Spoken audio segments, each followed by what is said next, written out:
Goussainville, dans le Val d'Oise, résidence Ampère, une des cités les plus difficiles du nord de Paris. Voiture incendiée, bagarre avec la police, deal, consommation de drogue, c'est le quotidien des habitants. 2 ans plus tôt, une femme a tenté d'y mettre fin. Elle s'appelle Irène Henneton. J'ai aidé la police à faire arrêter un trafic de stupéfiants.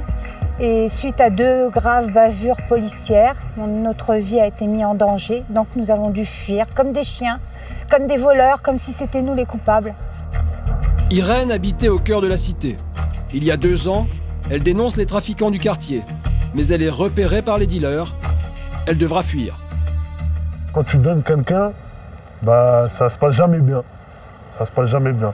Tu peux pas donner quelqu'un et dormir tranquille. Tu dormiras jamais tranquille.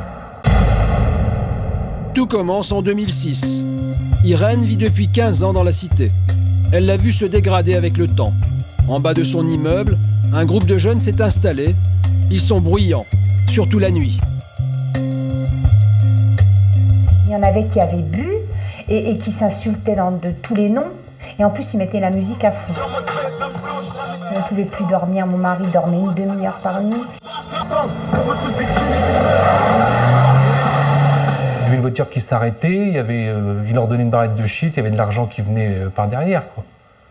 C'était du deal, je vous dis, de 15h30 à 5h du matin. C'était eux les maîtres, c'était les chefs de la rue.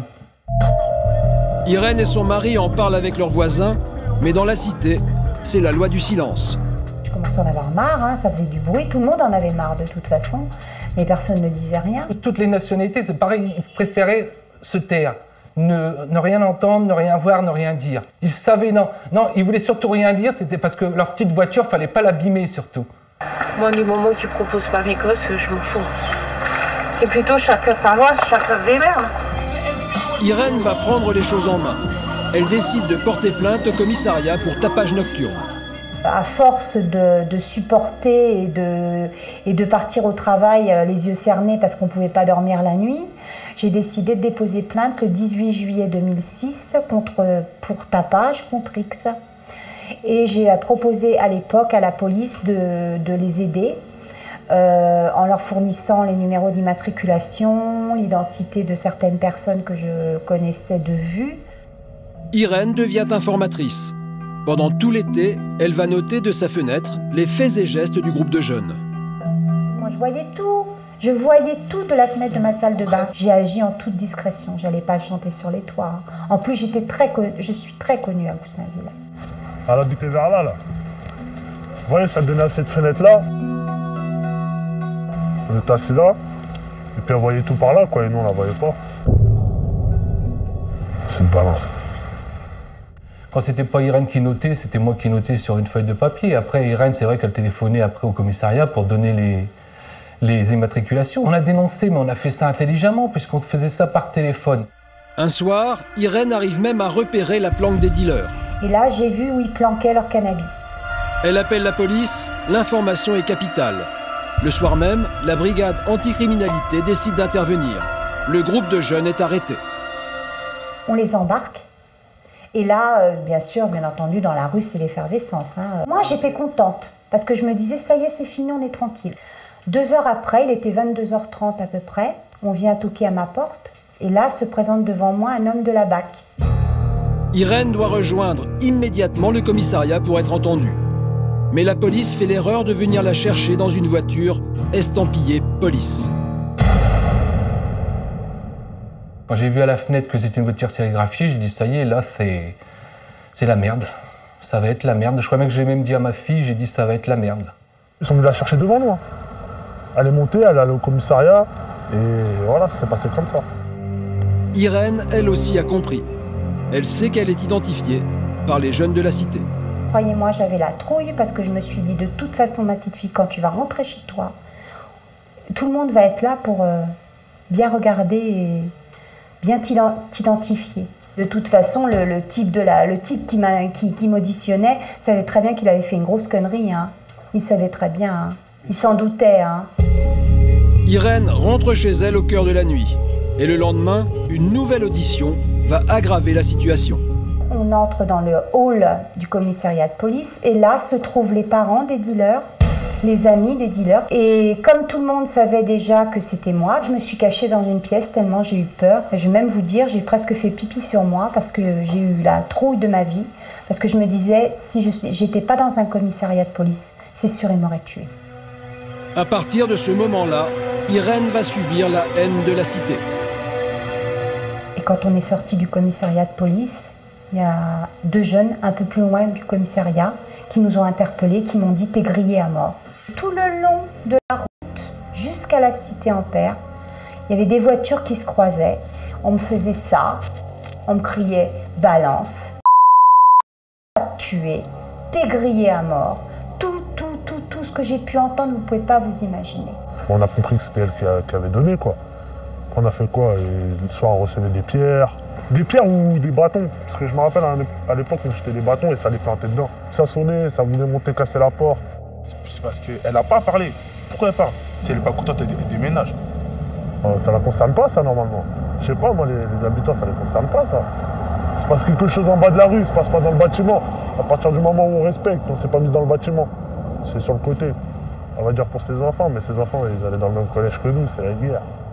Je lui avais dit qu'il fallait pas qu'elle le fasse. Je lui ai dit, mais non, dénonce pas, tu vas te faire avoir. Un jour ou l'autre, ils sauront que c'est toi et puis tu vas te faire avoir. Et ils m'ont fait comprendre par interphone, certains, je ne sais pas qui, qu'ils allaient m'avoir un jour ou l'autre parce qu'ils connaissaient nos horaires, quoi. Aussi bien les miens que ceux de ma femme, quoi. On m'a dit « demain c'est la rentrée, fais gaffe à tes gosses ». L'enfer va durer 2 mois. Irène et son mari se mettent en congé maladie. La famille va vivre pratiquement enfermée dans l'appartement. On nous a laissé choir. La police, elle n'a rien fait pour nous. Je pensais que j'allais être protégée. Pour moi, la police, c'est la protection. J'étais loin de m'imaginer que ça se passerait comme ça. Elle avait peur de sortir, ses enfants ne sortaient plus, ils n'allaient plus à l'école. Ouais, elle allait se faire tuer ici. On prenait un couteau, une bombe lacrymogène, et puis mon mari descendait, moi de la fenêtre, je le guettais. Pour descendre les poubelles, parce que j'avais peur qu'on attaque mon mari, j'avais peur qu'on lui fasse du mal. Devant cette situation intenable, 2 mois après son audition par la police, Irène jette l'éponge. Elle quitte la cité et trouve une petite maison à louer en province, dans un endroit tenu secret. Si Irène doit changer de vie, c'est d'abord, selon elle, à cause de la police. Ces auditions auraient dû être faites sous le sceau du secret. Elle aurait pu être un témoin anonyme, comme le prévoit une loi en vigueur depuis 2004. Sans travail, la famille est aujourd'hui dans le désarroi le plus total. Je suis au chômage là, depuis 2 années, quoi. Donc je vais souvent à la NPE, je regarde sur Internet, j'écris, mais aucune réponse. On n'a plus de travail, on n'a plus de repères, on n'a plus de vie sociale, on n'a plus rien. On n'a plus rien. Plus rien du tout. J'ai rien à faire ici, ma vie elle n'est pas ici. Ma vie elle est chez moi, à ma maison et à mon travail, avec mes collègues de travail, avec mes enfants de l'école, avec ma famille. Là il n'y a rien. Et c'est la mort ici. C'est la mort à petit feu. Ah, si je pouvais le tenir, le gars qui est venu me chercher chez moi. Croyez-moi, il passera un sale quart d'heure. Depuis, Irène a attaqué l'État pour fonctionnement insatisfaisant des services de police. Elle a obtenu 110 000 € de dédommagement. Peu de choses pour elle, au regard du préjudice. En 2006, les dealers dénoncés par Irène sont condamnés pour trafic de stupéfiants. Les principaux responsables passent 4 mois en prison. Mais dans la cité, rien n'a changé. Malgré qu'elle a déménagé, il y a toujours le trafic. Depuis, la loi du silence est retombée dans la cité. Irène a cru bien faire en dénonçant les trafiquants. Pour elle, le résultat est dramatique. Tant qu'on ne m'aura pas rendu justice, j'aurai pas d'avenir. Tant que j'aurai pas de travail, j'aurai pas d'avenir. Parce que moi, ma vie, c'était peut-être pas grand-chose, mais moi, j'avais un travail. Je me sentais utile. Jusqu'à présent, je me sentais pas coupable. Mais je me disais, après tout, t'aurais dû peut-être pas le faire. Mais je voulais pas rentrer dans le moule aussi, moi. Je veux pas rentrer dans ce moule-là.